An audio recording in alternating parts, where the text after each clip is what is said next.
Olá, aqui é o Jorge Tarazuki falando desde o Rio Grande do Sul. Um dos marcos fundamentais para o desenvolvimento da humanidade foi o início da agricultura lá por volta do ano 10.000 a.C.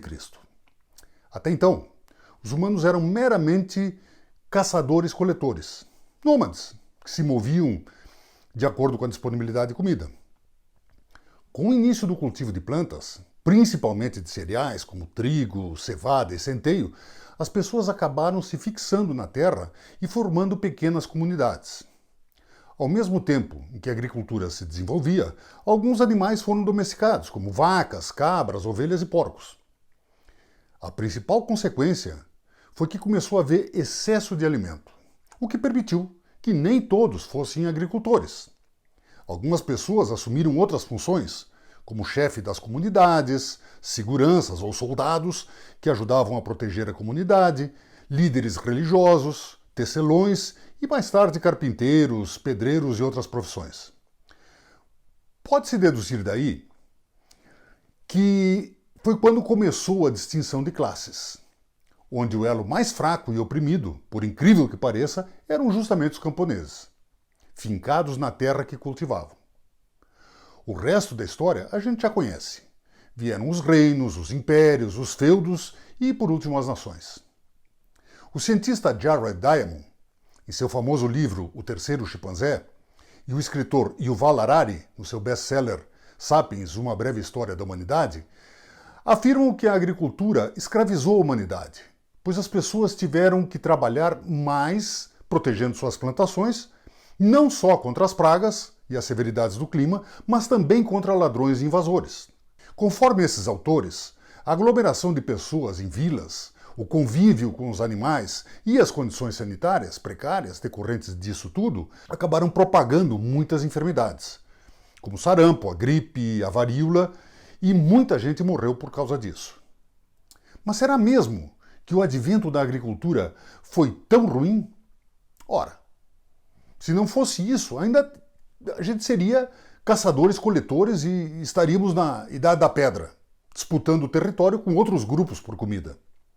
Teríamos um índice de mortalidade elevadíssimo e uma expectativa de vida muito curta, além de continuarmos sendo um número muito limitado de pessoas no mundo. Estaríamos muito mais expostos às variações climáticas e outros fenômenos naturais. E quem pode afirmar que as doenças não iriam dizimar muitos de nós e que nós não passaríamos fome? Seguramente, a vida seria bem mais difícil para todos. Sim, demoramos para evoluir as técnicas agrícolas para o nível que temos hoje. Os camponeses e seus processos primitivos deram lugar a agricultores altamente tecnificados, que hoje alimentam toda a humanidade. A produtividade no campo aumentou dramaticamente com novas técnicas de plantio, com irrigação e fertilização, com o desenvolvimento e seleção de novas variedades de plantas, com a mecanização e com o combate mais eficiente às pragas. Tá, pode-se dizer que com isso causamos muitos prejuízos para a natureza, como a destruição de florestas e o consequente deslocamento ou extinção mesmo de algumas espécies animais, a contaminação do meio ambiente com agroquímicos e, por último, a mudança do clima em algumas regiões do planeta. Isso é verdade. Apesar de que grande parte dos desmatamentos foram para obter lenha. E a recuperação das florestas é muito mais lenta do que o ritmo de extração de madeira por populações que não têm ou não tiveram acesso a outras fontes de energia. Sem agroquímicos, por outro lado, a fertilização do solo seria comprometida e o combate às pragas seria muitíssimo ineficiente.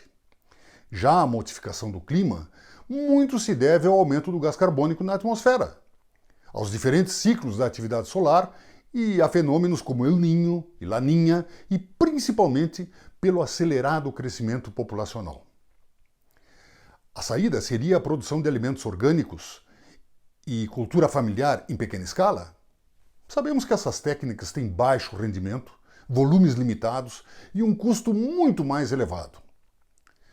Se a produção agrícola fosse exclusivamente dessa forma, muita gente passaria fome no mundo.